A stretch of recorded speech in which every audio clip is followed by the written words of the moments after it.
Hi, hi, hi, hi, hi, Captain. Hi, welcome back to the 5-4. I hope you had an amazing week. I hope you had a beautiful week, and I hope your week goes well. I hope your weekend goes well because for some weird reasons, weekend has been becoming more short. Yeah, it feels like they end too quickly nowadays, but yeah. I hope you enjoy your weekends, even though this isn't even going to be posted on a weekend.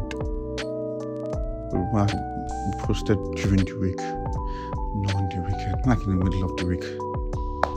Usha, enjoy your weekend. So yeah, today we'll be talking about an interesting topic.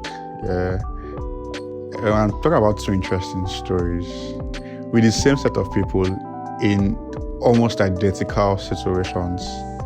Yeah, actually identical situations, just minute differences. So yeah, still talking about troubles. I'll be troubling situations. What's the English for it again? Tough situations, trouble situations. Yeah, the whole tough situations don't last. Only tough people do. When the going gets tough, the tough gets going, yada yada yada yada yada. All those talks, yeah. So, where do we start from? Okay, so let's just start from here. So, remember when the Bible talks about building your house on a rock? Yeah, I think Jesus was talking in Matthew, if I'm not mistaken. Was talking and he said like building your house on him. So the long talk and everything. Yeah. But the interesting thing is what he talked about was where you build your house. Yeah. He did not talk about if the troubles will come or the troubles would not come. Troubles coming were like absolute. The troubles were going to come. The troubles are going to come. I'm not going to put it to you now. The troubles are going to come. Yeah, but what matters is where you build your house. Where you build your house, you have to build your house on Christ, because that was basically what he was saying. Yeah, because things most times, yeah, we always pray that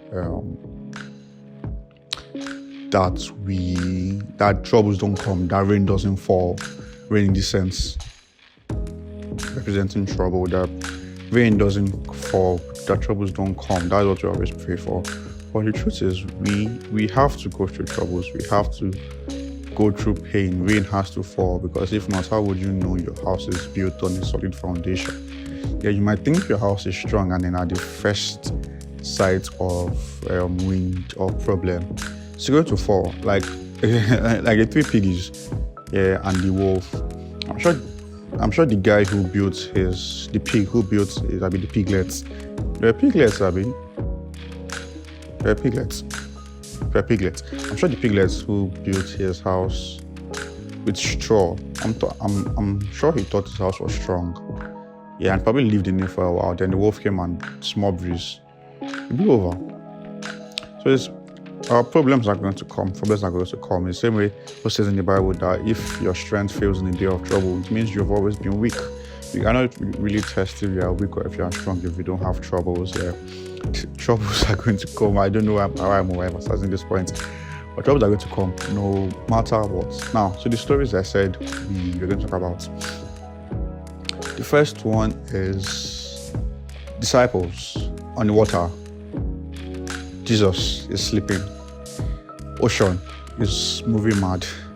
And they were stunned, and the disciples, they were scared, and they went to wake Jesus up. That, OG Alpha, we are going to die, yo. And Christ was like, why are you scared? Why do you have so little faith? And he calmed the storm. Yeah. And I know we're going to look at that story as well. If Jesus is in my boat, then he can always calm the storm and everything. But the thing is, if Jesus is in your boat, why are you scared? That should be the real question. Why are you scared? If you're just in your boat, then you shouldn't be scared of the storm. Yeah. You should also sleep in the storm if Jesus is in the storm. There's this popular meme that's going around. Not that going around, I saw one time about even Jesus slept through the storm. So sleep is always the answer.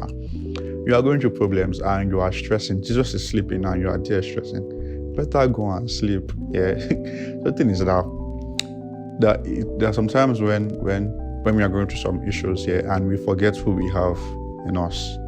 Yeah, the problems are killing us.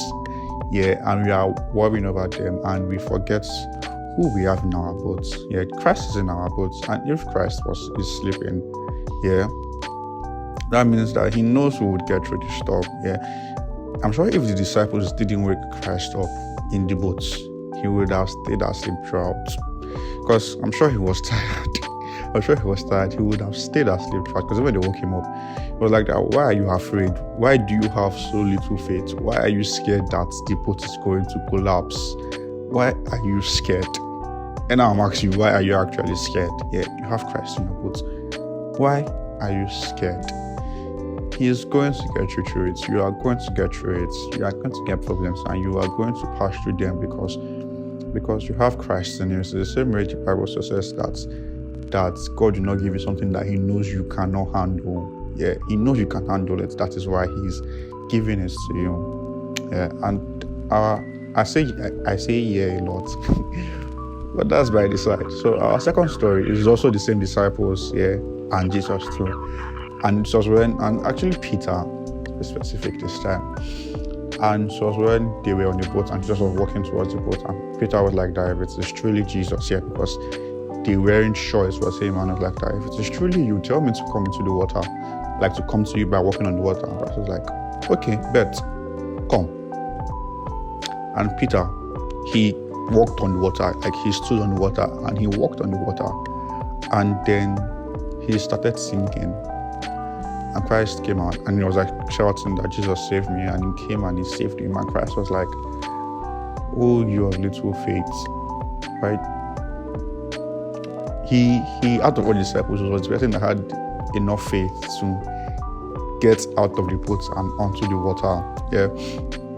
And Christ is saying, oh, you of little faith. The same Christ that a few chapters later would say, if you have faith as little as a mustard seed, you can move mountains. The same Christ now that is saying that you have little faith. That seems like a contradiction, yeah. But isn't a contradiction? That's the thing, because every time we talk about that story, yeah, we always cut out the statement. Yeah, we not relate to the end, because it says, oh, you have little faith, why did you doubt me? It is a full statement, yeah. So when Peter got onto the water, yeah, he had faith in Christ. He had faith in Christ. And then he started looking around, started looking at the waves and the ocean, and then he started to sink. And Christ is like, why did you doubt me? Why did you have little faith? Little in that sense is not even of how big his faith was. Yes, his faith was small, but it was not a play on how big his faith was. It was a play on how long his faith lasted. Yeah, because his faith lasted enough for him to get onto the water, but it ended once he got into the water and started seeing all his problems, yeah, all his troubles. Yeah, he forgot who told him to come on water. Like, he looked away from God. Christ told him come, and he got scared, and he came, and then he got scared, and then he fell.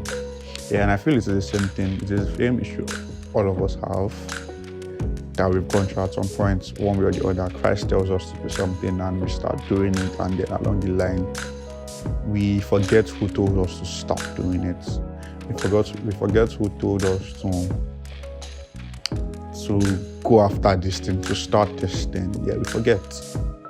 And then we start to fall, and then we are like, Christ, save me. Yeah.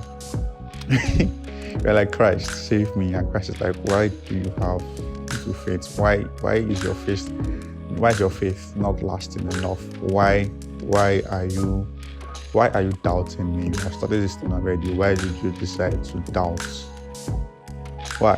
So I'm just here to encourage you to just always have faith in Christ.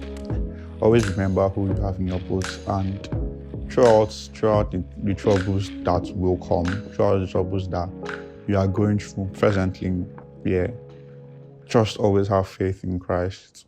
Yes, go through your issues, go through your problems. Yeah, we all have them. Nobody say you would not have problems. Yeah, We will all have problems. But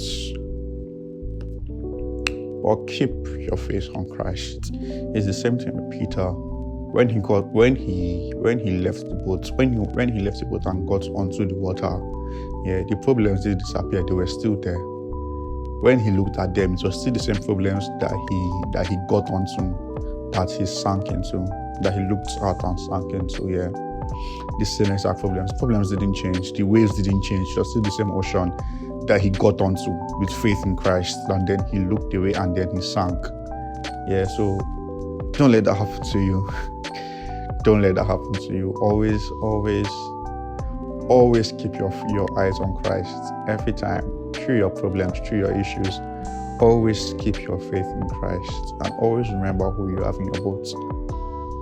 And I'll see you again next week. Peace.